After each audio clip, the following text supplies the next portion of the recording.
Hello everyone, welcome to the show Vidya IS. Hope you all are doing great. And today we are here to discuss about the preparation strategy for upcoming UPSC 2023 exam. We have been planning this session for a long time, but finally we got this opportunity. And we have today with us Kumar Shanu. So Kumar Shanu has secured 505 rank in the last UPSC attempt, that is 2021 attempt, and he has been allotted IRS income tax, and this year too he has cleared mains and preparing for his interview. So first of all, many congratulations, Kumar Sanu, and welcome to the show with the IAS. Thank you, sir.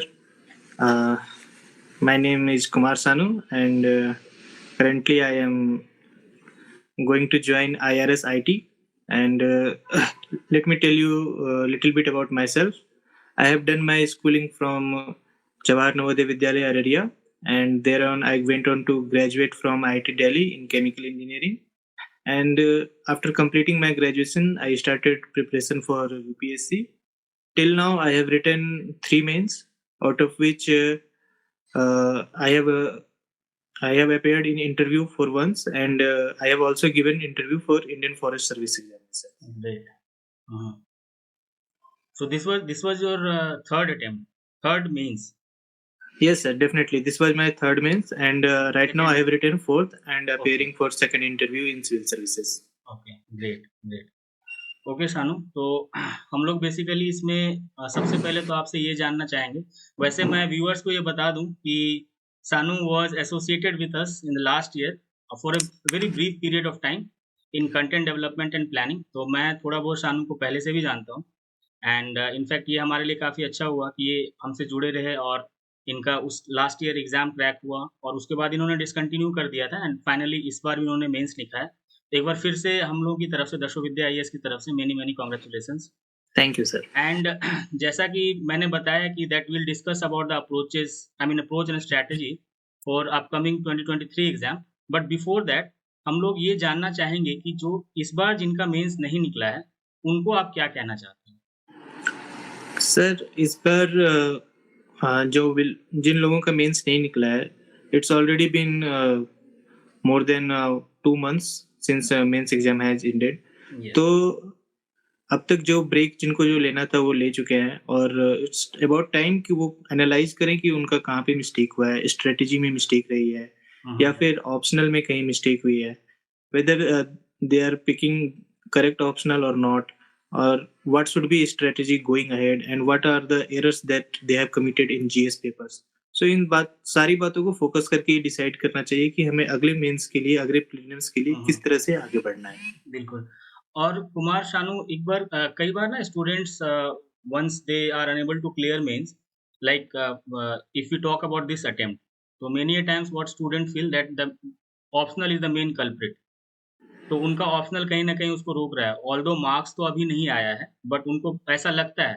And what if they decide that they should change their optional? तो आपको क्या लगता है कि सबसे पहले तो मैं आपसे ये जानना चाहूँगा कि क्या ये स्ट्रैटेजी, क्या ये उनका सोचना सही रहता है? और अगर वो डिसाइड करते हैं कि if yes, then do you think that do they have sufficient time to pick up a new optional from now?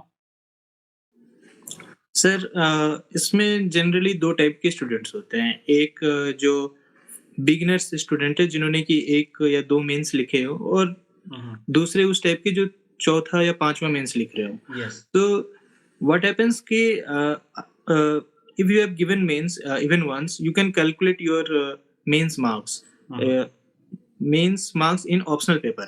So by analyzing that, you can evaluate by yourself whether you are fetching good marks or not.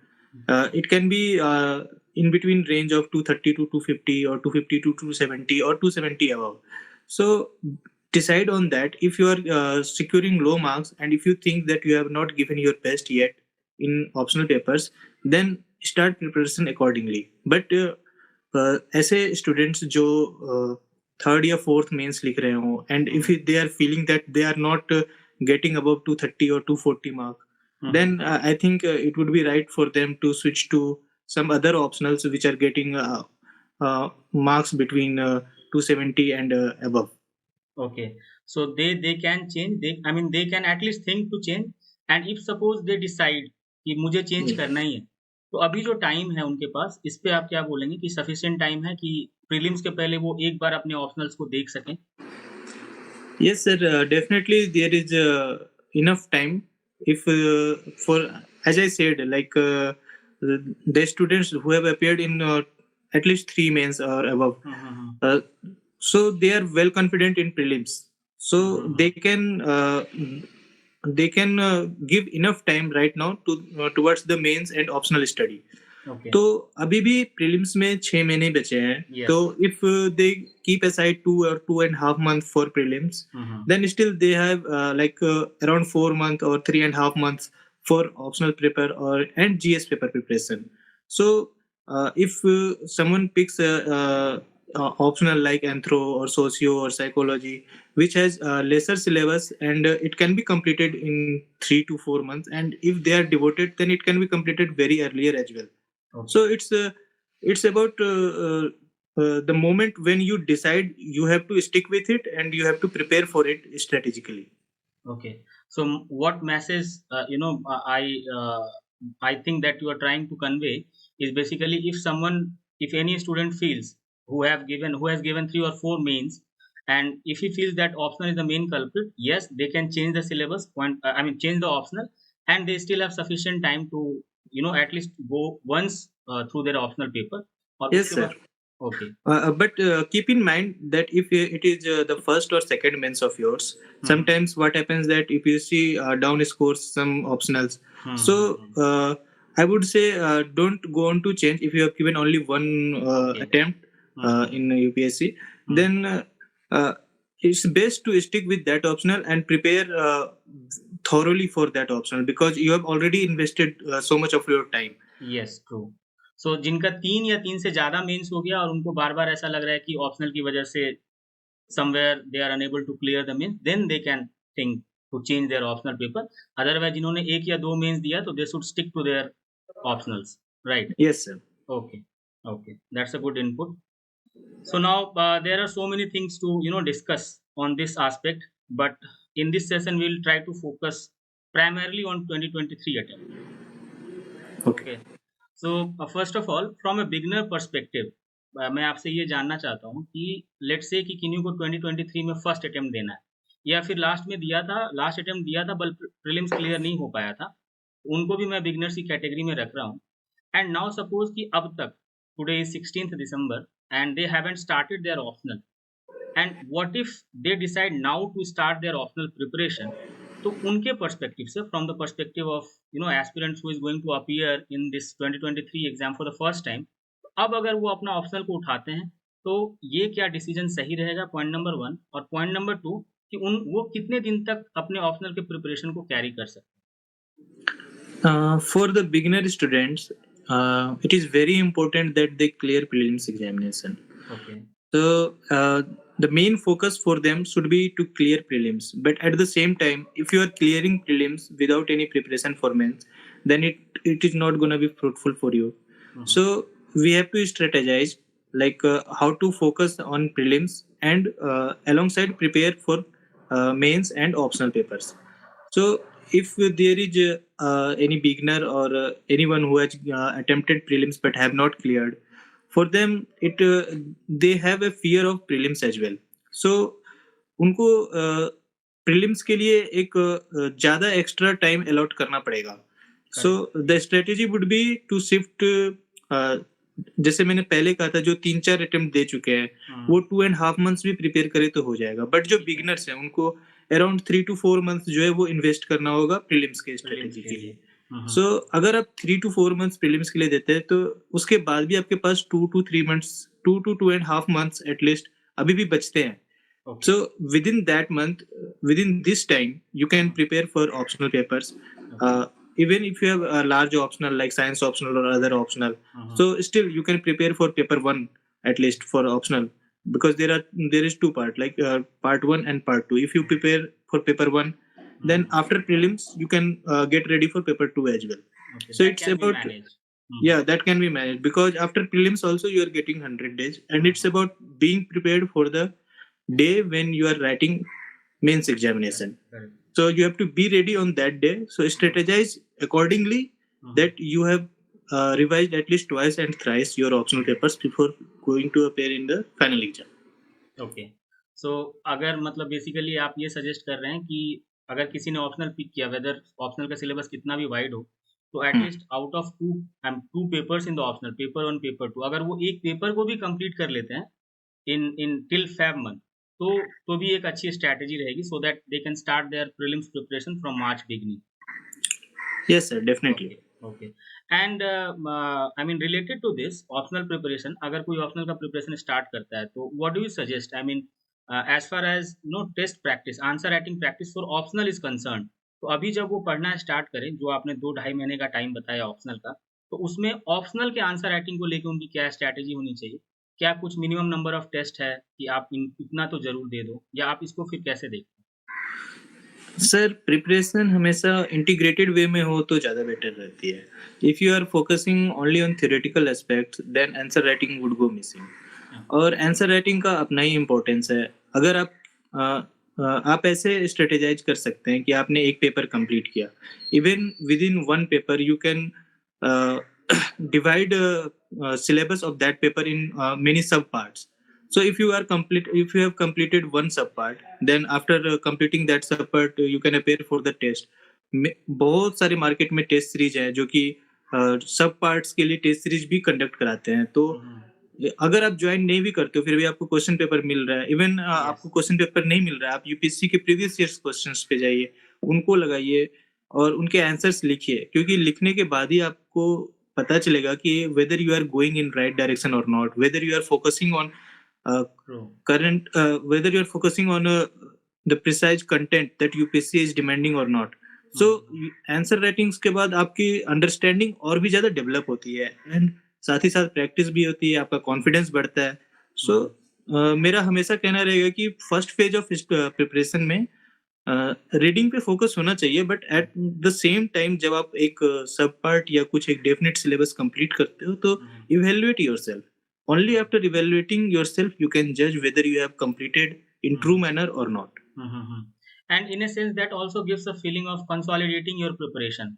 जैसे आपने कुछ portion पढ़ा and if you are practising questions based on that, then you are actually trying to realize whether if you read something then whether you are able to produce the content in the limited word limits or not. Yes. तो कोई consolidation भी हो जाएगा और I mean कि एक hand in hand दोनों को पैरेलल चलना है. मतलब आपको ऑप्शनल पढ़ना भी है और numbers can be limited, but yes. Yes, sir. It also helps in revision as well. When you start to write, you write from your memory. Yes. And once you have written something, then it becomes very much rememberable for you. So it puts an imprint on your memory, and you also get to learn about many things through your muscles memory as well. So it along with confidence, it gives it is a way of revision, you can say, by writing something. So students, what you can gather from discussion till now, that if you haven't your preparation if you haven't started your preparation for optional yet, then still you have time to start your optional preparation and you can continue till the month of February. Okay, and when you are reading your optional paper, so don't forget to start your answer writing practice. तो आप optional का preparation जब भी करें तो answer writing practice optional के perspective से हम लोग डिस्कस कर रहे हैं, तो वो साथ के साथ ही चलना चाहिए. ऐसा नहीं है कि आप ये सोचें कि ठीक है अभी पढ़ लेते हैं और ऑप्शनल आप प्रीलिम्स के बाद करें. तो that is not something which Kumar Sanu is advising. So I think okay. So now Shanu, we would like to discuss about mains related approach. We have already discussed optional strategy a bit. Okay, वैसे तो बहुत कुछ है optional के लिए, एक अलग से सेशन ही होना चाहिए कि इसको how to choose optional and कैसे क्या और चीज़ें को ध्यान में रखना होता है, बट इस सेशन में हमने एक ब्रॉड डिस्कशन कर लिया. Now as far as mains GS preparation is concern, तो इस पे आपका क्या रहेगा? Till what time student should focus on integrated approach rather than prelims specific और मेंस स्पेसिफिक. तो अभी जैसे आज से लेके कब तक आपको लगता है प्रीलिम्स के पहले कि any aspirant should go for integrated approach, और डू यू थिंक दैट नहीं अभी आफ्टर अ मंथ और so you must switch to prelims preparation? इस पे आपका क्या टेक? सर जो स्ट्रेटेजी मैंने अडॉप्ट किया है मैं उसके बारे में बताता हूँ. तो जैसे अभी से अगर प्रीलिम्स की हम बात करें तो वो around 6 months prelims is far away right now. तो जो मेरा स्ट्रेटेजी होता है कि 6 मंथ्स में से 3 टू 3.5 मंथ्स जो है 3.5 मंथ्स जो है वो प्रीलिम्स के लिए मैं अलग करके रखता हूँ, because prelims has gone very dicey right now. Yes. बस जो अभी का टाइम है, जो दिसंबर, जनवरी एंड फेब्रवरी वाला मंथ है, ये 3 मंथ में सबसे पहले तो होना चाहिए कि जो जीएस के जो बेसिक नोट्स हैं जो प्रीलिम्स से ओवरलैप नहीं करते हैं, हमारे पास उनके एक बेसिक नोट्स रेडी होना चाहिए, कंसेप्ट क्लियर होने चाहिए। Okay. क्या वर्ड का सिलेबस में जितने वर्ड्स हैं उस पे हर एक पे एक पेज का नोट होना चाहिए, सबका मीनिंग क्लियर होना चाहिए। तो जैसे कि हम बात करें GS1 में सोसाइटी हो गया, ज्योग्राफी, रिसोर्सेस पार्ट हो गया, या कल्चर वाला पार्ट हो गया मेंस के पर्सपेक्टिव से, या वर्ल्ड हिस्ट्री हो गया, GS2 में इंटरनेशनल रिलेशंस हो गए, GS3 में सिक्योरिटी वाला पार्ट हो गया, या डिजास्टर मैनेजमेंट हो गया, या एथिक्स पूरा का पूरा पेपर हो गया। तो बेसिकली हर पेपर में जो है आपको एक बेसिक नोट्स प्रिपेयर करना के रखना होगा। और साथ ही साथ जैसे ही आप ये नोट्स प्रिपेयर करते जाते हैं, माय सजेशन वुड बी कि आप daily at least 1 hour answer writing करें। Okay. ये आंसर राइटिंग जो अभी आप 2 to 3 मंथ्स जो कंटिन्यूड करेंगे, it will boost your answer writing skills कि कैसे आपका प्रेजेंटेशन होना चाहिए, कैसे स्ट्रक्चर होना चाहिए। हालांकि सभी को पता होता है कि intro, body and conclusion, but it's another thing to know and it's another thing to present in that way. Yes, true. तो you get to learn only after practice. So अगर आप डेली 1 घंटे भी लिखते हैं and evaluate by yourself, even if you are not getting evaluated from some senior और some coaching, evaluate it by yourself and you will learn कि आप में कितनी सारी कमियां हैं, and try to get better through this process, like daily by daily judge yourself, and you can improve very much by doing so. Okay. So that would be my main strategy till 15th of Feb, I would say. Till 15th of Feb. Yeah. 15th of Feb. तो आप ये suggest कर रहे हैं कि अभी से mains के प्रिपरेशन को कंटिन्यू करके और 15th फेब तक एटलीस्ट आप कैरी कर सकते हैं, एंड देन जी। Based on the student, I mean the number of attempt they have appeared, if they are appearing for the first time, then they must switch to prelims preparation. Yes, sir, definitely, because the nature of prelims has become very dicey. It has become very diverse. The questions every year that is being asked in UPSC has gone from one corner to other corner, and no one can predict what they are going to ask and what they are not. So अगर कोई experienced candidate है जिन्होंने 2-3 mains दिया हुआ है, तो वो भी 15th फेब को ही प्रीलिम्स पे स्विच कर जाए, I mean after 15th Feb, या they should continue till at least the end of Feb? I think those who have cleared prelims for like 2 or 3 times, or at least 2 times, they have a sense of confidence. They know how to tackle exams in real life, and they know how to get maximum out of limited knowledge. So they don't know the answer of they know the art of taking correct answer with very much of little knowledge, or just by going through options. So they know all these tricks, and what you say, also the concept clarity they have through the many test papers that they have gone earlier in their previous attempts. So they have much experience and knowledge. So I think they can start. I would say 2 and 2.5 months before they can start. Okay. So they can continue their mains preparation till mid-March. That is what you are suggesting. Feb end or mid-March. Mid-March. But not later than that. Not later than that. Okay. मतलब कोई अगर experience candidate है जिन्होंने 2-3 बार prelims crack किया है, वो भी mid मार्च से तो 100% they should switch to prelims preparation. Yes, sir. Okay. Okay. और कुमार सानू, यहाँ पे हम लोग एक और चीज़ आपसे जानना चाहेंगे कि जैसे हम लोग जो मेंस की एक आंसर राइटिंग करते हैं, तो there is one thing like आजकल जो स्टूडेंट्स फॉलो करते हैं डेली आंसर राइटिंग, और अगर हम इसको छोड़ दें तो एक दूसरा होता है मेंस टेस्ट सीरीज, जो कई सारे इंस्टीट्यूट चलाते हैं. तो प्रीलिम्स के पहले आप कोई नंबर बता सकते हैं कि एटलीस्ट आपको प्रीलिम्स, जो आप मेंस का प्रिपरेशन जहाँ पे स्टॉप करोगे, टिल द टाइम आपको इतने टेस्ट लिख लेने चाहिए? कुछ एक मिनिमम नंबर है बिफोर प्रीलिम्स. आफ्टर प्रीलिम्स तो it's all about no answer writing, but before prelims कितना नंबर होना चाहिए कि आपको इतने आंसर राइटिंग प्रैक्टिस तो कर ही लो? मेंस टेस्ट सीरीज की ना sir? Yes yes. Mains test series में it depends on the person to person. जो बिगिनर्स हैं उनके लिए आई वुड से कि आप डेली आंसर राइटिंग करो. ओके. क्योंकि वो उस फेज में होते हैं कि मैं ये सिलेबस कंप्लीट करूंगा, फिर मैं जाके एग्जाम में लाइक टेस्ट में बैठूंगा and I would give my best. ये होता क्या है इसमें कि ना आपका वो सिलेबस कभी उस टाइप से कंप्लीट होता है और ना आप कभी टेस्ट में बैठ सकते हो। तो even if you have limited knowledge और no knowledge, then also it should be in your preparation plan that you appear for one hour answer writing daily. Daily. So it would help you a lot. और उसके बाद अगर आप section wise अपने preparation को divide कर सकते हैं, लाइक आपने ज्योग्राफी कर लिया तो आप ज्योग्राफी का किसी कोचिंग का टेस्ट सीरीज को दे दे। तो मैंने ऐसा कभी किया नहीं है। प्रीलिम्स के पहले मेरा मेंस का answer writing generally daily basis पे ज्यादा होता था। ओके। और इस टाइप का full length of test series ये मैंने कभी उतना किया नहीं था। तो मैं डेली आंसर राइटिंग पे ज्यादा एम्फेसिस रखता तो हूँ। बेसिकली आप ये सजेस्ट कर रहे हैं या तो आप डेली आंसर राइटिंग कर लो या फिर सेक्शनल टेस्ट जो आप बोल रहे हैं कि जैसे मैंने सोसाइटी प्रिपेयर कर लिया तो यू हाँ get I mean try to gather questions from society और 8-10 क्वेश्चन उस पर प्रैक्टिस कर लिया तो दैट इज आल्सो सफिशिएंट। और हाँ प्रीलिम्स के बाद you can go for this full length test series, इस तरह से आप कुछ सजेस्ट कर रहे हाँ हैं। Okay okay Shanu.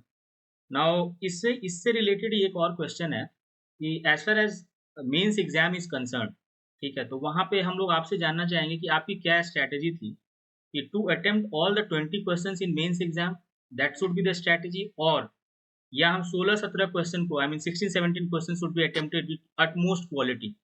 तो what should be the strategy, what was your strategy and what you suggest to the students? Sir, the best thing would be कि आप 20 के 20 questions with all the important qualities से attempt करें, but obviously that's not feasible for some students. Yes. तो जो एक strategy जो मैं फॉलो करता था, लाइक जो मैंने एनालाइज किया यूपीएससी के प्रीवियस ईयर्स क्वेश्चंस को देख के कि एटलीस्ट हर पेपर में यूपीएससी एक या दो क्वेश्चंस ऐसे पूछती है जो uh, हम लोग बोलते हैं कि बाउंसर क्वेश्चन है या आउट ऑफ सिलेबस आ गया है, पता नहीं क्या पूछ लिया है। So in every paper you get this kind of questions, like in GS1 culture से ऐसे क्वेश्चंस होते हैं जो हमें कुछ अता पता नहीं होता, या फिर GS3 में हम बात करें तो साइंस एंड टेक से ऐसे क्वेश्चंस Yes. होते हैं, या GS4 में कुछ ऐसे कोटेशन बेस्ड क्वेश्चन होते हैं जिनका कुछ अच्छा आइडिया नहीं होता है हमें कि किस लाइन से है।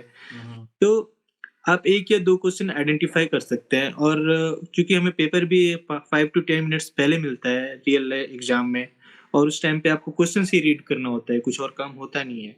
तो अगर आप उस 10 मिनट्स में ऐसे क्वेश्चंस आइडेंटिफाई कर सकते हैं, ऐसे दो क्वेश्चन आइडेंटिफाई आपने कर लिए आउट ऑफ होल पेपर, तो आप बाकी 18 क्वेश्चन को ट्राई करिए कि 2 घंटे 55 मिनट्स में कंप्लीट करने का, ताकि आपका लास्ट में 4 to 5 मिनट्स बचे, और फिर लास्ट 4 to 5 मिनट्स में जो बाकी दो क्वेश्चन बाउंसर क्वेश्चन आपको लग रहे हैं उनमें आप हाफ पेज भी लिख दो तो चलेगा। क्योंकि अगर उसमें आप फुल लिखोगे और हाफ लिखोगे तो भी आपको 0.5 to 1 मार्क्स से ज्यादा मेरे ख्याल से नहीं मिलने वाले, क्योंकि ऐसे क्वेश्चंस में कोई भी करेक्ट ज्यादा लिख नहीं रहा होता है। तो ये एक स्ट्रेटेजी अपना सकते हैं, बट आई वोंट सजेस्ट कि आप इस स्ट्रेटेजी पे जाएं। बेस्ट थिंग वुड बी कि प्रैक्टिस आप ज्यादा करें और आपकी स्पीड इतनी हो कि आप 20 क्वेश्चन आराम से अटेम्प्ट कर सकें। ऑब्वियसली यूपीएससी ने अगर इस एग्जाम में 20 क्वेश्चंस रखे हैं तो they are going to test something about you, so be ready, क्योंकि बाकी जितने भी एस्पिरेंट्स हैं सभी लिख रहे हैं और ये कम्पिटिटिव एग्जाम है। अगर आप नहीं लिख रहे हैं तो कोई और लिख रहा होगा। सो बेस्ट वुड बी कि आप 20 क्वेश्चन अटेम्प्ट करें, और अगर आप नहीं कर सकते, अगर आपकी राइटिंग स्पीड स्लो है और आप क्वालिटी पे ज्यादा फोकस कर रहे हैं, थिंकिंग पार्ट पे ज्यादा फोकस कर रहे हैं एग्जाम में, तो आप जो मैंने स्ट्रेटेजी बताई है वो अपना सकते हैं। ओके, ठीक है। और अभी जैसे हमने जीएस के बारे में कुछ मेंस के पॉइंट ऑफ व्यू से हमने कुछ डिस्कस किया, एसए के प्रिपरेशन को लेके प्रीलिम्स के पहले आपका क्या टेक रहता है? मतलब अगर जैसे कई बार ऐसा स्टूडेंट होता है, जैसे मुझे जो मेरी जो इंटरेक्शंस हुई हैं उसमें ये देखने को मिलता है या तो वो कंप्लीट एसए को छोड़ ही देते हैं, प्रीलिम्स के बाद पिक करेंगे, एक ये थॉट प्रोसेस होता है। एंड अनदर थॉट प्रोसेस कि उनको प्रिपरेशन हुआ भी नहीं रहता and they start writing essay since you know, अगर मैं इस अटेम्प्ट की बात करूँ तो सितंबर अक्टूबर से ही वो एसए प्रैक्टिस करना स्टार्ट कर देते हैं। तो क्या एक अप्रोप्रिएट नंबर होना चाहिए और कब स्टार्ट करना चाहिए? प्रीलिम्स के पहले कितने टेस्ट लिख लेने चाहिए? इस हिसाब से अगर आपसे जानना चाहें तो आपकी क्या स्ट्रैटेजी थी और क्या स्टूडेंट को करना चाहिए?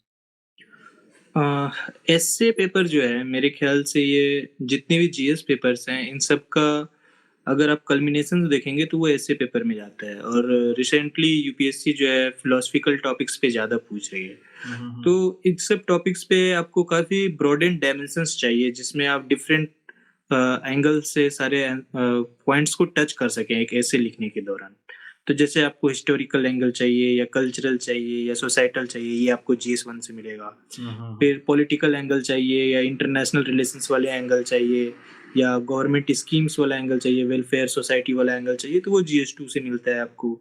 सिमिलरली अगर हम GS3 से बात करें तो वहाँ से इकोनॉमिकल पॉइंट ऑफ व्यू मिलता है, टेक्नोलॉजिकल पॉइंट ऑफ व्यू या फिर environmental point of view, Environmental, ये yes. सब GS3 से मिलता है। और एट द एंड ऑफ ऐसे आप थोड़ा एथिकल होना चाहते हैं, मोरल पर्सपेक्टिव चाहते हैं, तो वो आपको GS4 से मिलता है। Yes. सो अगर हम एसए की बात करें तो ये GS1 टू GS4 ये सारे सब्जेक्ट्स का जो क्रक्स होता है उससे आपको हर जगह से कुछ कुछ पॉइंट्स उठा के डालने पड़ते हैं। तो एसए का जो फ्लो है वो काफी ज्यादा डिपेंड करता है कि आपका नॉलेज क्या है, आप किस डायरेक्शन में लेके जाना चाह रहे हैं, आपके पास कितना ब्रॉड एंड कंटेंट है, कितना डीप अंडरस्टैंडिंग है इशू का। तो ये सारी चीजों पे डिपेंड करता है। तो एसए एक ऐसा सब्जेक्ट है तो जिसके लिए मैं कहूंगा कि अगर आपने एक बार एटलीस्ट मेंस का प्रिपरेशन कर लिया है तो फिर आप ऐसे अटेम्प्ट कर सकते हैं।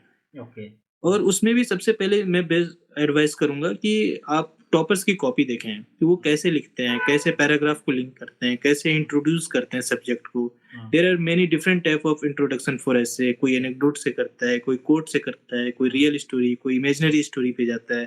तो बहुत डिफरेंट वेज हैं कैसे कोट्स को इंटरप्रेट करके डालना है, कैसे प्रिसाइज यूज ऑफ रिपोर्ट्स वगैरह ये सब डालना है। क्योंकि आप सारा डाटा ये सब कुछ डाल के ऐसे बिना फ्लो में डाल देंगे तो ऐसे कचरा हो जाएगा। तो essay is all about your feeling, your what you want to say in most emotional वे। आप जो रीडर है उसको कितना कैप्टिव कर सकते हैं। Yes. तो इसलिए मैं कहूंगा कि एक बार आप प्रेप कर लें फिर आप ऐसे पे आ सकते हैं। लेकिन तो अगर आपको अगर किसी का जैसे जीएस का प्रिपरेशन सपोज फॉर एग्जांपल अभी एक बार once I mean they have gone through the GS 1 2 3 4 एक बार कर लिया अभी के टाइम पे, now they can attempt essay paper, that's what you are suggesting. हाँ, अगर आपने एक बार सारे पेपर कर लिए हैं GS1 to GS4 you can attempt ऐसे। अगर आपको फिर भी ऐसे पेपर, अगर जैसे आपने सिर्फ एक GS1 किया है और आपको फिर भी ऐसे अटेम्प्ट करना है तो आपको थोड़ा रेस्ट्रिक्टेड या नैरो टॉपिक में जाना होगा। जैसे आपने GS1 में वुमेन पर कर लिया है तो आप वुमेन वाले टॉपिक्स पे ऐसे अटेम्प्ट कर सकते हैं। But still I would say कि आप वुमेन में भी तीनों पेपर का डिफरेंट एंगल्स आप ला सकते हैं। तो आप छोटा ऐसे लिख सकते हैं but it would be better कि आप सारी चीजें कंप्लीट करें और फिर ऐसे पे आए। और ऑफ द कैमरा मैं आपसे जब डिस्कस कर रहा था तो आप बता रहे थे कि इनिशियली प्रीलिम्स के पहले जो स्टूडेंट्स हैं वो ऐसा कर सकते हैं कि जैसे अभी आपने बताया भी कि सेक्शनल ऐसे टाइप, मतलब आप पूरा ना लिखो। जैसे विमेन से रिलेटेड आपने कोई टॉपिक पढ़ा या सिक्योरिटी से रिलेटेड कोई टॉपिक पढ़ा तो एटलीस्ट 3 4 पेजेस में आप उसको लिखने की कोशिश करो। हाँ, एक स्टार्ट आप अगर वहां से करना चाहें तो डेफिनेटली आप वहां से स्टार्ट कर सकते हैं। जैसे आपको फॉरेन रिलेशंस पे टॉपिक पे लिखना है, ठीक है। अगर GS के इस टॉपिक पे बात करें इंटरनेशनल रिलेशंस पे, ये पेपर टू से ज्यादा बाहर ये जाएगा नहीं इस टॉपिक पे। तो आप उस एंगल पे यहाँ पे लिमिटेड होके रह सकते हैं। या फिर कोई इकोनॉमिकल या एग्रीकल्चर पर्सपेक्टिव पे आ गया तो आप GS3 का आप लिमिटेड नॉलेज से आप एग्रीकल्चर पे ऐसे लिख सकते हैं। तो अगर ऐसे सेक्शनल वाइज कुछ ऐसा ऐसे का टॉपिक आपको मिल रहा है then you can attempt with that limited knowledge. तो आप इस तरह से एक शुरुआत कर सकते हैं GS टॉपिक के ऐसे के लिए।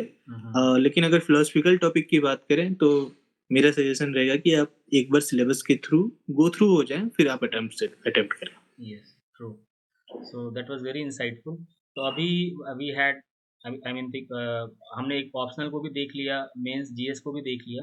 तो now we can start discussing about prelims related questions. Prelims में अभी क्योंकि जो बिगिनर्स हैं उनके लिए ये ज़्यादा एक फेयर वाला एक सिचुएशन रहता है कि अब वो धीरे धीरे ऐसा लगता है उनको कि प्रीलिम्स निकालना है, प्रीलिम्स निकालना है। तो हमने ये चीज़ें डिस्कस कर ली कि आप कब तक मेंस के प्रिपरेशन को कंटिन्यू कर सकते हैं, ऑप्शनल स्टार्ट किया तो कब तक कर सकते हैं, कैसे आंसर राइटिंग आपको करना चाहिए।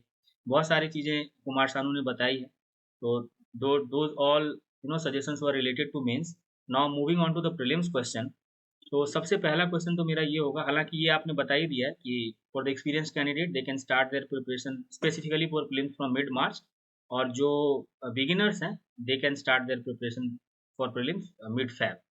तो ये आपका था।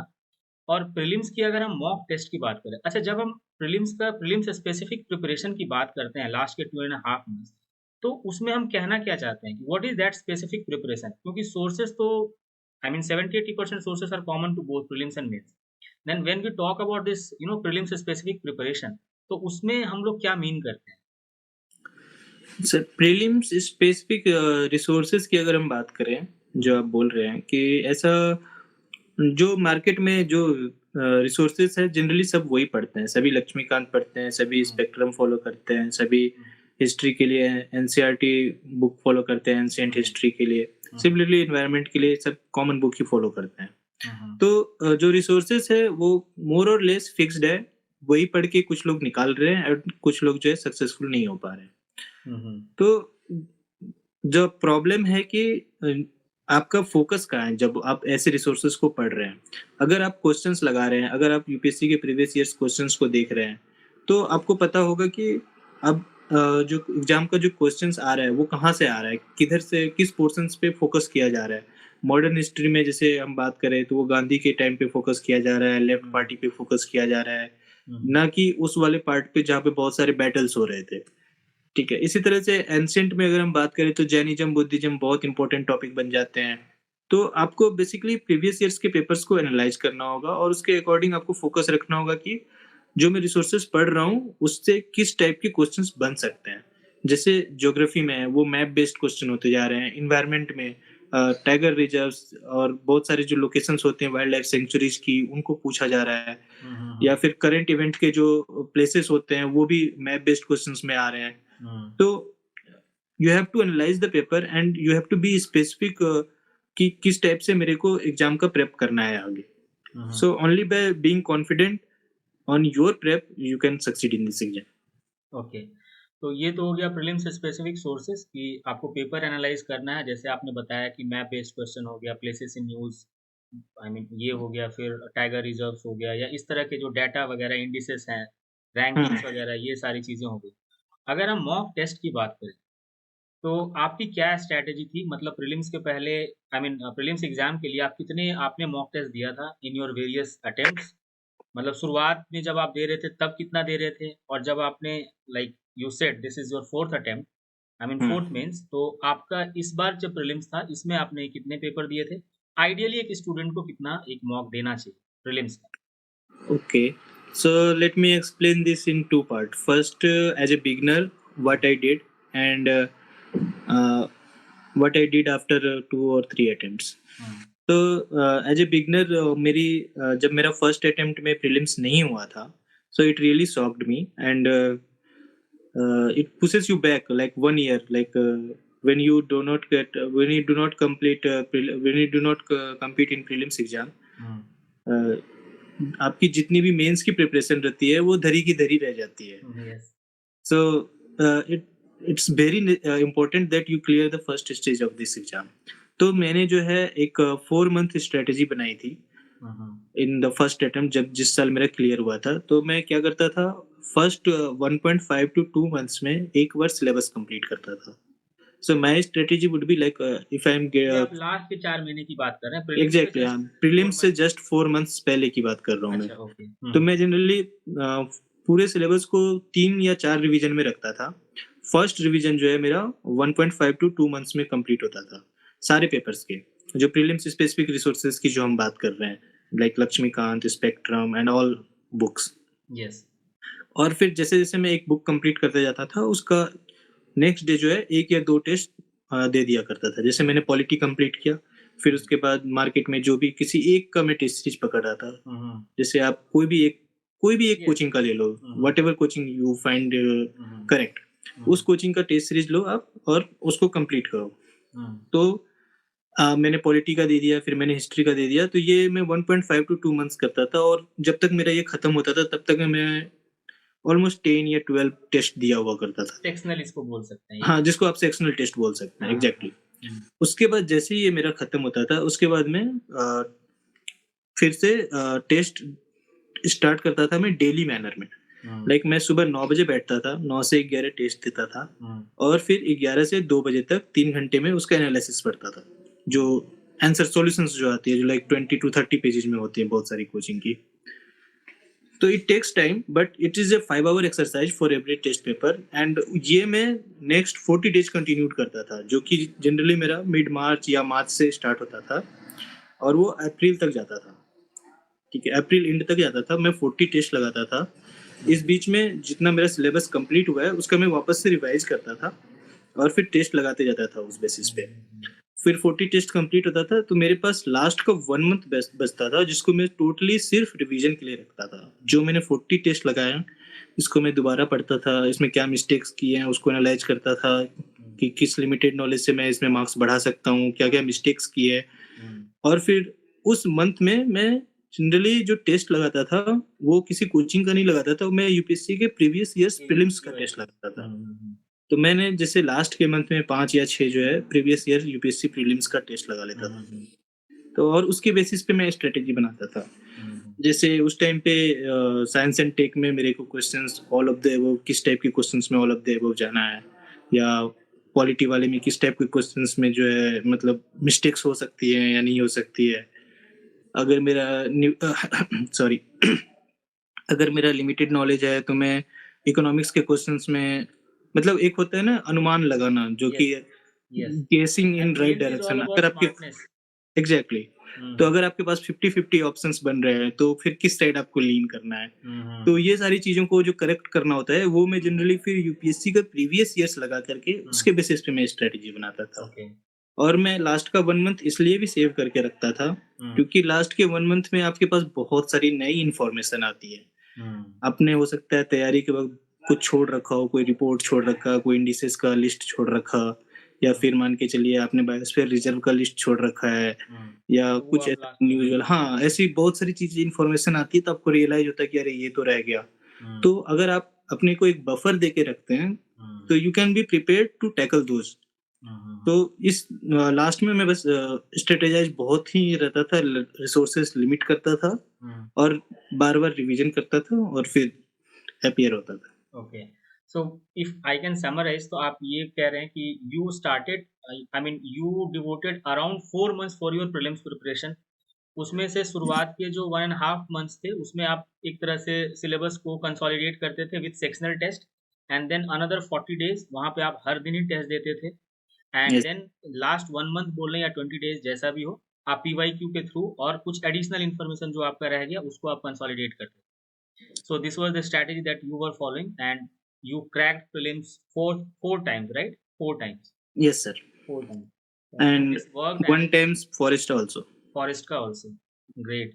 तो आई थिंक ये बहुत ही अच्छी स्ट्रैटेजी है. अगर स्टूडेंट जो बिगिनर है खास करके, वो अगर यहाँ से इस पूरे इंटरव्यू से, आई मीन इस पूरे डिस्कशन सेशन से अगर इस चीज़ को पिक कर लें कि 4 months प्रिपरेशन प्रीलिम्स स्पेसिफिक हो गया, उसमें से 1.5 months you have to revise and revise multiple times along with the sectional test, and then switch to daily test for around 30 or 40 days as per your capacity. Shanu ने तो बहुत ज़्यादा किए, but सब अपने स्ट्रेंथ से देख सकते हैं, बट एटलीस्ट 30 तो जरूर देना चाहिए.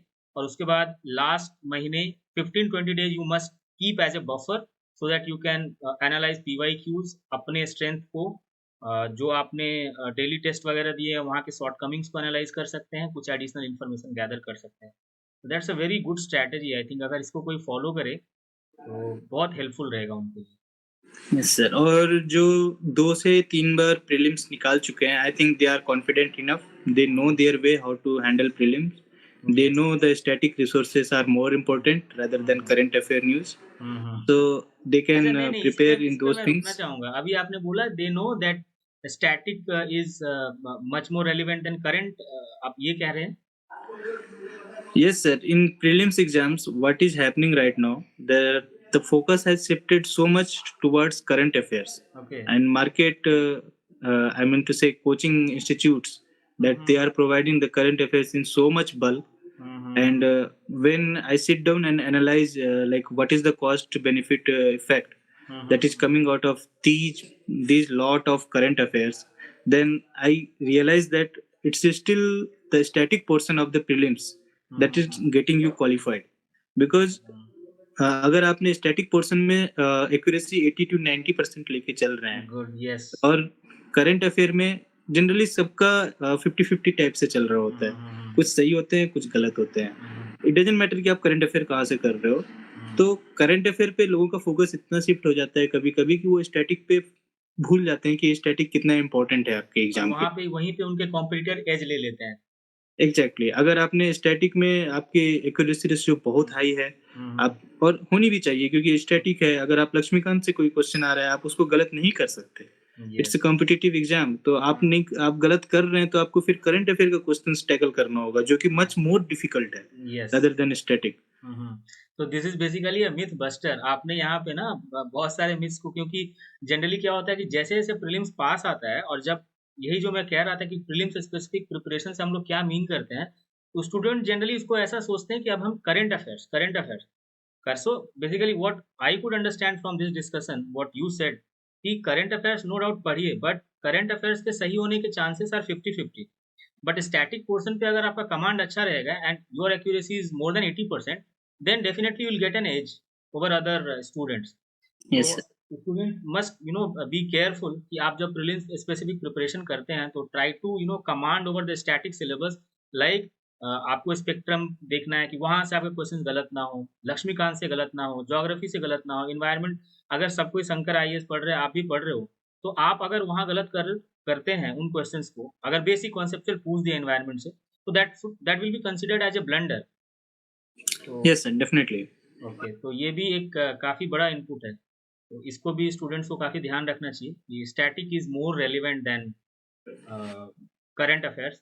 And anyway, you were saying that जो एक्सपीरियंस कैंडिडेट हैं, तो उसके लिए आप कुछ बता रहे थे कि 2.5 मंथ्स में कुछ नंबर ऑफ टेस्ट के बारे में बता रहे थे। हाँ, तो जो एक्सपीरियंस्ड स्टूडेंट हैं जो काफ़ी बार अपीयर हो चुके हैं, तो आई डोंट थिंक कि उनको इतने सारे टेस्ट के गो थ्रू होने की ज़रूरत है। They can skip the sectional test. They should directly attempt full test, I would say. और वो भी ट्राई करना चाहिए कि 2-3 डिफरेंट इंस्टीट्यूट का आप अटेम्प्ट करें। इवन फॉर द बिगिनर्स, अगर आप एक बार फुल टेस्ट पे आ जाते हैं तो ट्राई टू अटेम्प्ट 2, 3 और 4 different coaching centre. What happens कि अगर आप एक कोचिंग का बनाते हैं तो you set up a pattern in your mind कि इस टाइप के क्वेश्चंस आए तो इसका आंसर डी होगा, ऑल ऑफ द अबव होगा, या फिर इस टाइप के क्वेश्चन आए तो इसमें सी होगा, बोथ सही होना चाहिए। तो you develop in inherently you develop mindset कि इस टाइप के क्वेश्चंस में क्या होगा। बट आप डिफरेंट कोचिंग के अटेम्प्ट करते हैं तो it gives you a wide perspective कि ओके क्वेश्चंस में वेरिएशन भी दिख जाएगा। हाँ, एग्जैक्टली। यूपीएससी के एग्जाम में तो anyway you will not get a similar kind of question, but अगर आप डिफरेंट कोचिंग के पेपर अटेम्प्ट करते हो तो you get accustomed to randomness. Exactly, the randomness that UPSC that is being asked every year, the randomness that is increasing in UPSC papers. But You get students को accustomed मैं to यहाँ that. पे एक चीज बोलना चाहूंगा कि they should not pick any wrong message from here, what Kumar Sanu has said, कि आप ऐसा ना करें कि शुरू से ही 4 नहीं, इंस्टीट्यूट नहीं, टेस्ट नहीं। सीरीज नहीं। So what he was suggesting कि once you complete your sectional test and you started your full length test, तो आप कोई किसी एक कोचिंग का फुल लेंथ टेस्ट दे रहे हो तो आप उसी बीच में किसी और का भी ट्राई कर सकते हैं। हाँ, व्हाट आई मेंट टू से कि आप किसी एक कोचिंग को पकड़े, उसका सारा टेस्ट कंप्लीट करें first of all. Because what happens कि कोई कोचिंग शुरू में कोई क्वेश्चन नहीं पूछ के वो बाद के टेस्ट में पूछ बात रहे के लिए रखता है। यस। तो अपने को लगता है कि हमने उस टेस्ट में किया है, इस टेस्ट में मतलब अगर आप दूसरे कोचिंग का अटेम्प्ट करेंगे तो आपको लगेगा कि इसने ये समझ करंट गया, अफेयर yes. कवर किया है, इसने ये नहीं किया है। हर एक कोचिंग का अपना स्ट्रेटेजी होता है। सूनर और later they are going to ask, ठीक है। तो be confident on your self and the coaching that you are pursuing कि आगे ना पीछे कहीं ना कहीं ये पूछा जाएगा। तो पहले एक कोचिंग का टेस्ट सीरीज कंप्लीट करें, then shift to previous years questions. और फिर भी टाइम बच रहा है तो फिर आप एक दो डिफरेंट, जस्ट 2 और 3 आई वुड से कि डिफरेंट टेस्ट पेपर अटेम्प्ट करें। You will realise what I am saying. Randomness and exactly वो वाला एक प्रैक्टिस हो जाएगा। ओके। हाँ, अच्छा, एक चीज़ और यहाँ पे बहुत इम्पोर्टेंट होता है, जैसा आपने जो बताया था कि मतलब मिड 40 डेज का जो आपका स्ट्रैटेजी होता था कि every day you sit at 9 AM, और आप डेली प्रैक्टिस करते थे मॉक का, and then you use to analyse those test paper. तो when we talk about the analysis of our test papers, जब हम दे देते हैं एंड यस, देन हाँ, जब हमें पता चल जाता है कि this much I have marked in correct and correct, ठीक है, तो उसके बाद जो पेपर का एनालिसिस करते हैं तो वो हमें कितना टाइम देना चाहिए और उससे हमें क्या लेके निकलना चाहिए। एक टेस्ट हमने दे दिया, टेस्ट के मार्क्स पता चल गए, अब पेपर का एनालिसिस कर रहे हैं, तो क्या होनी चाहिए स्ट्रैटेजी? सर इसमें दो चीज़ें मेनली आती हैं। एक तो ये कि आपको अपना नॉलेज ब्रॉडेन करना है, तो जो करंट अफेयर वाली चीज़ें हैं, उसको टू मच ऑफ डीप में जाने की उतना ज़रूरत नहीं है मेरे ख़्याल से। आप उसको ऑन द सरफेस जान लें, ठीक है? और 3, 4, 5 पॉइंट से ज़्यादा जानने की ज़रूरत नहीं है। अगर आप और दूसरा चीज़ है कि आप कॉन्सेप्ट क्लैरिटी पे देखें। अगर आपके इकोनॉमी के क्वेश्चन गलत हो रहे हैं, पॉलिटी के क्वेश्चन गलत हो रहे हैं, तो इट मीन्स कि आपकी अंडरस्टैंडिंग में कहीं प्रॉब्लम है। आप वापस से टेक्स्ट बुक में जाएँ, रेफ़र करें कि क्या मैं सही तरीके से समझ पा रहा हूँ या नहीं। और जो तीसरी चीज़ आती है, वो ये है कि आपने जो भी क्वेश्चन गलत किया है, उसको एक बार वापस से उस लिमिटेड नॉलेज में सोचें कि अगर मेरे को इतना ही पता है, तो मैं कैसे सही कर सकता हूँ? अगर मेरे को ये पता है कि ऑप्शन बी सही है, लेकिन ए और सी और डी के बारे में नहीं पता है, तो फिर मैं कैसे सही कर सकता हूँ कि ए और सी थोड़ा-सा कैसे 50-50 चांसेस में किस साइड में मेरे को टिल्ट करना है? वो एक माइंडसेट आपको डेवलप करना होगा। तो वो जो एनालिसिस वाला पार्ट है, वो उस पे थोड़ा फ़ोकस करने की ज़रूरत है। और 1, 2, 3, 4 टेस्ट में अगर आप ऐसे कंटिन्यूड करेंगे, तो आफ्टर 6 और 7 टेस्ट यू विल रियलाइज़ कि आपको किस डायरेक्शन में जाना है, किस टाइप के क्वेश्चंस के लिए। और वो फिर काफ़ी हेल्पफुल होना शुरू होता है, वो धीरे-धीरे आपका इम्प्रूव होता जाता है। और जो लास्ट में जो यूट्यूब पे आजकल जो वीडियोज़ आ रही हैं कि ये ट्रिक्स होता है, वो होता है, लोग ऐसे लगा लेते हैं। It is not just the tricks, हर साल ट्रिक्स चेंज होती है, इसकी कोई लिमिट नहीं है। But if you have practised enough, you know how to tilt in what direction with limited knowledge. Okay, तो ये जो वीडियोज़ वगैरह आते रहते हैं कि एलिमिनेशन ट्रिक सीख लीजिए या कैसे क्या करते हैं, तो हाँ। You don't find them worth, I mean कि उनका कोई उतना यूटिलिटी नहीं है। नहीं, not not not much. Okay, prelims क्योंकि हर जितने साल कुछ ना चेंजिंग कुछ होते अलग जा ही रहे होता हैं। है, तो हाँ, we cannot exactly. Be sure on just one approach कि ऐसे एलिमिनेट होता है। जैसे कई हाँ, लोग ना ये चीज़ भी डेवलप करते हैं थ्रू देयर टेस्ट प्रैक्टिस कि ऑल हाँ, ऑफ द अबव है, नीदर नॉर है, तो कैसे कहाँ पे ओनली लगा हुआ है, कहाँ पे ऑल लगा हुआ है, तो इससे भी कोशिश करते हैं। बट हाँ, दैट शुड वही कम फ्रॉम मैं प्रीलिम्स यही समझाने की कोशिश कर रहा हूँ कि get yourself developed through practice, practice. ताकि आपको पता चले कि कहाँ लगाना है और कहाँ नहीं लगाना है। आप ऐसा अगर आप सिर्फ ट्रिक्स देख के जाएँगे, तो आप हर एक क्वेश्चन में लगा सकते हैं हाँ, उसको, हाँ, वैसे नहीं सही करना है। सही बात। Yes, yes, true.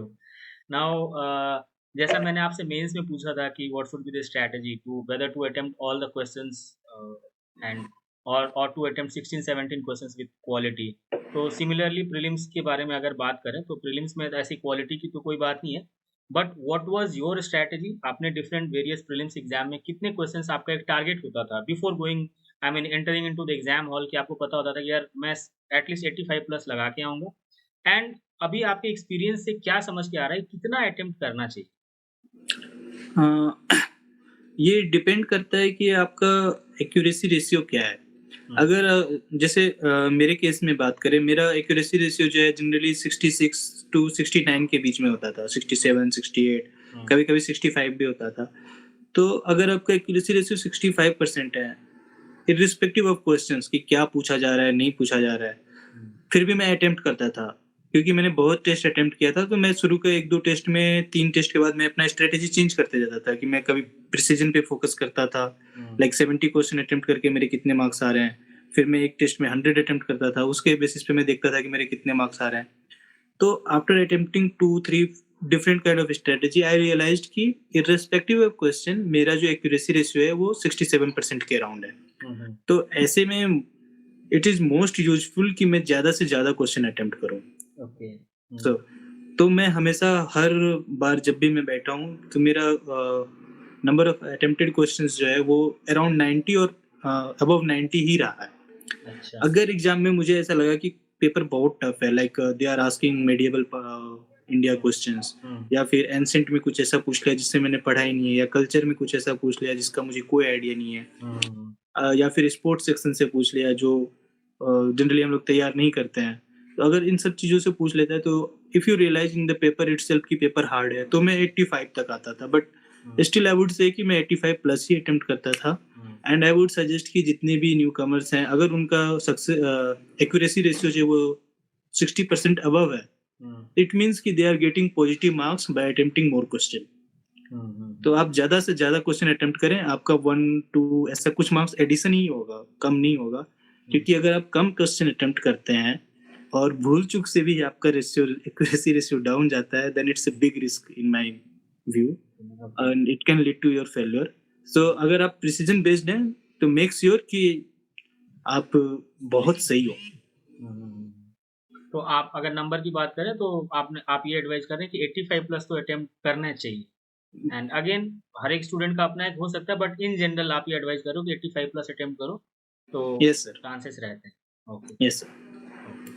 ठीक है. क्योंकि I would like to add one thing कि अगर आप अटेम्प्ट नहीं कर रहे हैं, जनरली बहुत सारे जो नॉन सीरियस कैंडिडेट्स होते हैं वो बहुत ज्यादा अटेम्प्ट कर रहे होते हैं. तो चांसेस आर कि अगर आपने प्रैक्टिस की है तो आपका करेक्ट डायरेक्शन में टिल्ट होने की जो मैं बात कर रहा था कि अगर 50-50 भी है तो आपका अगर गेस पे भी जाते हैं तो जनरली आपका गेस करेक्ट होना शुरू होता है एक टाइम के बाद. तो वो चीज आपको वहां पे फायदा दिलाएगी अगर आपने ज्यादा क्वेश्चन अटेम्प्ट किए हैं, क्योंकि बहुत सारे लोग जो नॉन सीरियस कैंडिडेट्स की मैं जब बात कर रहा था वो जनरली सब 90 प्लस ही अटेम्प्ट करके आते हैं और उनका निगेटिव ज्यादा हो जाता है. लेकिन अगर आपने अच्छी प्रैक्टिस की है तो आपका निगेटिव कम होता है और आपके पॉजिटिव मार्क्स ज्यादा हो जाते हैं. Okay. And you talked about this accuracy level, तो मैं आपसे ये जानना चाहता हूँ कि जैसे एक होता है ना कि आपने किसी का सुन लिया, किसी टॉपर्स को सुन लिया कि you should attempt more than 90 questions in your prelims exam, और एक होता है कि आपको खुद से पता चला थ्रू प्रैक्टिसिंग मल्टीपल टेस्ट कि जैसे मैं टेस्ट प्रैक्टिस करता हूँ तो मेरे इतने गलत हो ही रहे हैं इतने. तो एक ये होता है खुद से डेवलप करना कि यार मुझे इतना अटेम्प्ट करना ही चाहिए, और एक होता है कि मैं सुन के चला गया कि मुझे 90 अटेम्प्ट करना चाहिए. तो ये जो डिसीजन होता है कि how much I should attempt, तो ये किस पे बेस करना चाहिए, what should be the factor? Sir मैंने स्टार्टिंग में इसकी बात की कि जैसे मैं खुद ही अपने प्रिपरेशन के दौरान जो मैं शुरू का 10 टेस्ट होता था मैंने डिफरेंट डिफरेंट स्ट्रेटेजी लगाई थी. लाइक मैं पहले 70 क्वेश्चन फुल प्रिसीजन के साथ में लगाने की कोशिश करी कि उसमें मेरे कितने मार्क्स आ रहे हैं. फिर मैंने नंबर ऑफ क्वेश्चंस के अटेम्प्ट बढ़ाए, फिर मैंने चेक किया कि मेरे टोटल मार्क्स कितने हो रहे हैं. तो by applying different strategy I get to realise कि मेरे लिए जो बेस्ट सुटेबल मेथड है वो नंबर ऑफ क्वेश्चंस मुझे बढ़ाने पड़ेंगे. एग्जैक्टली. तो कोई भी कैंडिडेट अगर अपने आप को एक चांस देना चाहता है तो उसे एक दो डिफरेंट स्ट्रेटेजी को ट्राई करना चाहिए. डेफिनेटली अभी टाइम है, you can try it out और फिर एक स्ट्रेटेजी पे फोकस करें और फिर उसको अडॉप्ट करके आगे बढ़े. तो स्टूडेंट्स को मैं यही यहाँ पे बोलना चाहूँगा कि कुमार सानू ने जो किया वो through gradual planning and strategy and practising multiple test. तो आप भी अगर ये चीज़ देखना चाहते हैं कि how many number of question you should attempt, तो आपको एक जब आप मल्टीपल टेस्ट प्रैक्टिस करते हो तो ही आपको ये नंबर पता चलता है कि आपकी एक्यूरेसी कितनी रहती है, आपको नंबर ऑफ अटेम्प्ट क्वेश्चंस के बढ़ाने चाहिए या नहीं बढ़ाने चाहिए. तो सेल्फ प्रैक्टिस ये बहुत इंपॉर्टेंट है. Yes sir. ओके. सो अभी प्रीलिम्स पे हमने एक ब्रॉड डिस्कशन कर लिया.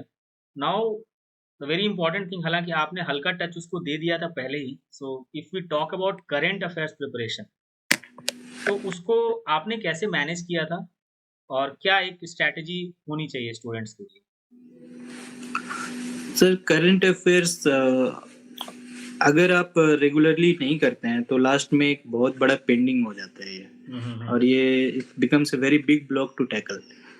तो इट्स एडवाइजेबल कि आप करंट अफेयर रेगुलरली करें. एक तो उसमें 3 चीज़ें आती हैं जनरली. लोग न्यूज़पेपर करते हैं, डेली करंट अफेयर फॉलो करते हैं और फिर मंथली करंट अफेयर फॉलो करते हैं, और एट द एंड जो है आपका PT 365 टाइप का ईयरली मैगजीन्स भी आता है. यस. हाँ. तो जो लास्ट 2-3 साल से मैं ट्रेंड देख रहा हूँ, ईयरली मैगजीन्स जो हैं थोड़े उसकी यूजफुलनेस की अगर हम बात करें वो कम होती जा रही हैं. UPSC is getting very divorced, और जो PT 365 या बाकी कोई भी ईयरली मैगजीन की हम बात करें तो उतना उसका यूजफुलनेस नहीं रहा, क्योंकि एक तो वो बहुत सारा इन्फॉर्मेशन एक जगह पे आपको बहुत लिमिटेड अमाउंट में मिलता है, और इतना सारे इन्फॉर्मेशन को पढ़ना, फिर डाइजेस्ट करना, फिर उसको याद रखना at the same time exam में वो सही मैनर में याद रहे. बहुत सारे डाटा होते हैं, फैक्ट्स होते हैं, वो सब चीज़ें याद रहे, it becomes very much difficult. तो मैंने क्या किया था कि मैं न्यूज़पेपर तो मैं पढ़ता ही था और उसका मैं नोट्स नहीं बनाता था. वो मैं सिर्फ अपने अंडरस्टैंडिंग के लिए पढ़ता था, क्या इशू चल रहा है, और एडिटोरियल में कुछ खास ऐसा मुझे लगा कि ये इम्पोर्टेंट है एग्जाम प्रेप से, तो मैं पढ़ा करता था उस सब चीज़ों. तो मेरा उतना ज़्यादा फोकस नहीं होता था न्यूज़पेपर पे.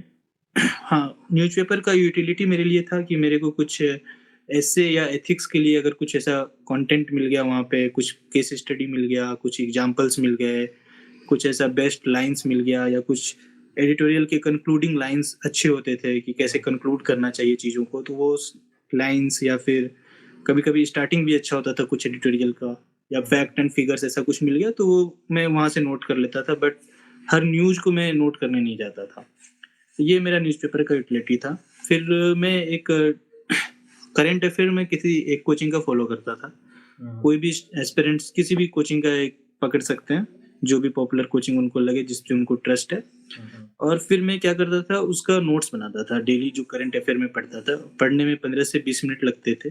तो मैं एक A4 शीट लेता था, उसको मैं बीच से मोड़ देता था और उसके हाफ ऑफ द साइड में एक दिन का जो भी मेरे को अंडरस्टैंडिंग में जो मुझे लगा कि ये प्रीलिम्स के हिसाब से इम्पोर्टेंट है, उसको मैं नोट डाउन करता था। तो बेसिकली एक A4 शीट पे मैं 4 दिन का नोट डाउन करता था। और अभी भी अगर कोई स्टूडेंट्स स्टार्ट करें इन चीज़ों को, तो अभी से लेके प्रीलिम्स में 6 मंथ्स हैं। तो इट मीन्स कि 180 डेज़ हैं, तो 50 पेज का अराउंड 45 पेज के अराउंड उसका करंट अफेयर का नोट्स बन जाएगा। तो आप 4 से 5 दिन उसमें नोट कीजिए, छठे दिन उसको वापस से एक बार देख लीजिए। और चूँकि आपका हैंड रिटन नोट्स है, आपने पढ़ के लिखा है, तो वो डाइजेस्ट होना ईज़ी होता है, वो दिमाग में ज़्यादा रहता है, एग्ज़ाम में एकदम टाइम पे याद आता है। और धीरे-धीरे उससे क्या होता है कि जब आप प्रीलिम्स के जितना नज़दीक पहुँचते जाते हैं, आपका जो ये ईयरली मैगज़ीन है, इस पे डिपेंडेंसी काइंड ऑफ खत्म हो जाता है। तो आप पे एक बर्डन ये नहीं रहता है कि अभी ये मैगज़ीन आने वाला है, मेरे को ये कंप्लीट करना है, फिर मैं इसमें जाऊँगा, वो नहीं रहता है। इसके अलावे आप मंथली भी करते हैं, तो मंथली में जनरली मैं बोलता हूँ कि मेंस के हिसाब से आप ज़्यादा फ़ोकस करिए और जो करंट वाला जो प्रीलिम्स के हिसाब से है, उस पे आप थोड़ा कम फ़ोकस करिए। उसको आप साइड में आजकल जनरली सारी मैगज़ीन सेपरेट भी निकालने लगी है प्रीलिम्स के हिसाब से। उसको आप साइड में रख के एक बार पढ़ सकते हैं। इसके बाद जो है आपका जो ईयरली वाला है, उस पे बिल्कुल ही आपका डिपेंडेंसी खत्म हो जाएगा। और इसके बाद भी अगर कोई करंट अफेयर बचता है, तो डोंट वरी, अगर आप 40 टेस्ट लगा रहे हैं, तो कहीं न कहीं वो कवर हो जाएगा। और इसके बाद भी कवर नहीं होता है, कोई बात नहीं, चांसेस फिर भी बहुत कम है कि आपने जो छोड़ा है यूपीएससी वही पूछे। क्वेश्चन पूछ दे। तो ये बहुत कम चांसेस होता है, क्योंकि जनरली इतने तक में आपका मेन स्ट्रीम में जितना भी करंट अफेयर होता है, वो कवर हो चुका होता है। और जैसा कि मैंने बताया कि करंट अफेयर पे आप डिपेंडेंसी नहीं रखें ज़्यादा तो ज़्यादा अच्छा रहेगा, क्योंककि कोई लिमिट नहीं है करंट अफेयर्स का। ये इतना डाइवर्स चीज़ है, कुछ भी पूछा जा रहा है और कोई लिमिट भी नहीं है। तो बेस्ट होगा कि आप स्टैटिक वाला पोर्शन आपका 100% करेक्ट होना चाहिए और करंट अफेयर का तैयारी इस वे में हो कि आप बर्डन ना हो इन द लास्ट मंथ्स। तो बेसिकली जो मैं समझ पाया, आप ये कह रहे हैं, एक तो हर बार आप इस चीज़ को एम्फेसाइज कर रहे हैं कि देखो करंट अफेयर से ज़्यादा स्टैटिक पे ध्यान दो। एक ये, दूसरा मुझे ये लग रहा है कि किसी एक कोचिंग का जिसको भी आप, जो भी पॉपुलर कोई भी फॉलो कर रहा है, उसको फॉलो करो। और जो वो डेली न्यूज़ के लिए निकालते हैं, उसमें से आप A4 साइज़ के हाफ पे नोट्स डेली वाइज़ बनाते जाओ। तो मतलब एक A4 में आपके 4 दिन के न्यूज़ हो गए। हाफ इस साइड, मतलब 2 दिन का इस साइड, 2 दिन का उस साइड। हाँ, लॉन्ग साइड से आप फोल्ड कर लो और फिर एक साइड में मैं ऐसे ही करता था। हाँ, उसके बाद after 6 days you just revise those जो 3 दिन में आपने बनाए हैं या 2 दिन में जो भी आपने बनाया है, ये एक हो गया। दूसरा, आप ये कहने की कोशिश कर रहे हैं कि ईयरली मैगज़ीन में ज़्यादातर मेंस स्पेसिफिक चीज़ें होती हैं। अगर प्रीलिम्स स्पेसिफिक आपको कुछ मिल रहा है और आप एक बार just you go through PT का जो ईयरली मंथली मैगज़ीन में और आपको लगता है कि आपने जो hand retain note daily news से बनाए थे, उससे अगर कुछ अलग है तो आप उसको टिक कर लो। बट स्टिल जो करंट अफेयर्स का सिलेबस है, उसका कोई लिमिट नहीं है, तो वो लिमिटलेस है। तो बहुत ज़्यादा इसके पीछे परेशान नहीं होना चाहिए। Yes sir, definitely. अगर क्योंकि फिर फोकस शिफ्ट हो जाता है आपका और that is not good for any exam. Static पे तो everyone is preparing polity from Laxmikanth. तो अगर आपने अच्छे से पॉलिटी को लक्ष्मीकांत से प्रिपेयर नहीं किया, तो आप पीछे रह जाएँगे। Yes sir. करंट अफेयर्स तो लिमिटलेस है। Yes, true. आई थिंक मैं स्टूडेंट के पर्सपेक्टिव से देखूँ तो मुझे 2 चीज़ें काफ़ी अच्छी लगी। ये जो 4 मंथ्स की स्ट्रैटेजी आपने बताई, दैट इज़ वन। और दूसरा, जो आप इस चीज़ को एम्फसाइज़ कर रहे हैं कि करंट अफेयर्स को उतना ही ध्यान दीजिए जितना ये डिज़र्व करता है। मतलब ऐसा ना हो कि स्टैटिक आपने छोड़ दिया, आपने पॉलिटी नहीं पढ़ी, बेसिक इकोनॉमी कहीं से नहीं पढ़ा, आपने एनसीईआरटी नहीं पढ़ी हिस्ट्री का, ज्योग्राफी का, और आप करंट अफेयर्स के पीछे परेशान हो रहे हैं कि यहाँ का ये मटेरियल आ गया, यहाँ से ये मटेरियल आया, so that will not get you any result. Yes, sir. Okay, so Kumar Sanu, अभी तक हमने ऑप्शनल का डिस्कशन किया, ऑप्शनल के बारे में जाना, मेंस रिलेटेड क्वेश्चंस हमने डिस्कस किए, प्रीलिम्स, और तो बहुत सारे एरियाज है जहाँ पे जो कि डिजर्व करता है एक independent session, but time limitations को देखते हुए एटलीस्ट हमने ब्रॉड स्ट्रैटेजी तो जरूर डिस्कस कर ली। अब अगर हम ये चीज़ जानना चाहें कि आपकी भी ये 4 साल की जर्नी रही है, ठीक है? और जनरली स्टूडेंट्स को, मतलब आप अगर देखें, एनालाइज़ करें, तो फर्स्ट टाइम में क्रैक करने वाले काफ़ी कम होते हैं। तो मैक्सिमम स्टूडेंट्स की ये जो जर्नी होती है, ये काफ़ी लंबी होती है। तो व्हाट केप्ट यू मोटिवेटेड, और आप मोटिवेशन कहाँ से गैदर करते थे?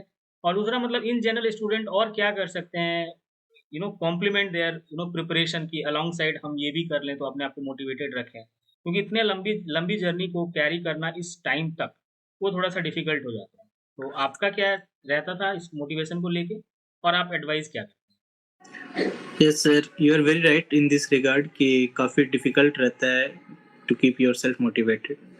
तो जनरली क्या होता है, जो हमारा इनर मोटिवेशन है वो कुछ टाइम के बाद ड्राई आउट होना शुरू हो जाता है when you get exhausted by studying for too long, like 15 days continuously और 8 और 10 डेज कंटिन्यूअसली। तो जनरली जो मेरा प्लान होता था वो मैं 5 to 7 डेज कंटिन्यू करता था, फिर उसके बाद एक दिन का ब्रेक लेता था। फिर ब्रेक में मैं जनरली पढ़ता नहीं था, थोड़ा सा मैं कुछ जैसे न्यूज़पेपर कर लिया या कुछ टॉपर्स का ऐसे पढ़ लिया, इस टाइप से एक दिन का निकाल देता था। और फिर एक दिन का एंजॉयमेंट के बाद वापस से फिर मैं लग जाता था। तो एक इससे क्या होता है कि आप कभी ऐसे एग्जॉस्टेड नहीं होते हो। जैसे मैंने पहले भी कहा, ये बहुत लॉन्ग जर्नी है। तो अगर आप कभी ऐसे आपको लगे कि आप कभी बीमार पड़ गए या कभी आप आउट ऑफ द टाउन चले गए या ऐसा कुछ इमरजेंसी हो गया, तो आप यू माइट फील कि आप काफी पीछे हो गए हो बाकियों से या ऐसा कुछ, बट ऐसा कुछ भी नहीं होता। 1 or 2 डेज से इतना फर्क नहीं पड़ता if you have been consistent throughout. आप जब भी हैं, लाइक जो 5 डेज मैंने बोला कि मैं पढ़ता था या 7 डेज में पढ़ता था, अगर आप उस बीच में कंसिस्टेंट है तो it will pull you through. आपका 1-2 दिन कहीं लॉस हो रहा है तो इससे ज्यादा फर्क नहीं पड़ता है। बट आई वुड सजेस्ट कि जब भी आपको ऐसा लगे कि आपका मोटिवेशन कम हो रहा है, तो ऐसे में सबसे ज़रूरी होता है कि आप हमेशा ऐसे आपके अराउंड ऐसे कुछ पॉजिटिव माइंडसेट वाले लोग हों, जो आपको पुश करें कि कोई बात नहीं, थोड़ा घूम फिर लो, थोड़ा पॉजिटिव बातें कर लें, थोड़ा आपको मोटिवेट कर दें कि why you have started this journey, ऐसी चीज़ें रिमाइंड कराएँ आपको। या फिर आप कोई टॉपर्स टॉक देख लो कि वो कैसे अपने आप को मोटिवेटेड रखते हैं, तो ये हेल्प करते हैं। कभी-कभी मेरे केस में मेरे पेरेंट्स भी मुझे काफ़ी हेल्प करते थे। वो अपनी लाइफ की जर्नी बता देते, how they have struggled to achieve something greater, and वो मुझे काफ़ी इंस्पायरिंग करती थी। और इसके अलावे जनरली मैं कभी-कभी सोली आंसर राइटिंग वगैरह पे फोकस कर देता था, क्योंकि मुझे लिखने में मज़ा आता था। तो कभी-कभी आपको ऐसे थोड़ा डिफरेंट स्ट्रैटेजी भी अप्लाई करने से आप चीज़ें कुछ इंटरेस्टिंग बन जाती हैं। तो you have to mix and match. कभी आपको ऐसा बोर्डम हो तो कभी सब्जेक्ट चेंज कर लिया, इस टाइप से, तो इट कीप्स यू मोटिवेटेड। और अल्टीमेट मोटिवेशन तो वही है when you see yourself as an officer in your dream, कि मैं बनूंगा तो क्या होगा, नहीं होगा, and all that thinking when you realise even for 5 minutes or 10 minutes you feel like okay, I have to do this. And since I have completed a journey once, so I would say कि it's definitely worth it. You will get whatever the imagination you have in your mind. I can say with full guarantee that you will achieve those once you clear the exams. So don't get distracted, don't get demotivated on your path, and लगे रहो। Destiny कभी ना कभी मिलेगी। And even if you don't get to reach your final destiny, you get to learn a lot from this journey. The hard वैसे ये dedication. मेरा last question था कि what would be your message to future aspirants, but anyway Okay. आपने उस चीज को बहुत अच्छे से डील किया, लगे रहो वाली एटीट्यूड जो आप बता Exactly. रहे हैं। तो यही चीज आप अगर कुछ और ऐड करना चाहें कि मैसेज एक एस्पिरेंट को एट लास्ट अगर आप कुछ देना चाहें इन दिस सेशन, क्या होगा वो? The message would be have trust in yourself and the strategy that you have adopted.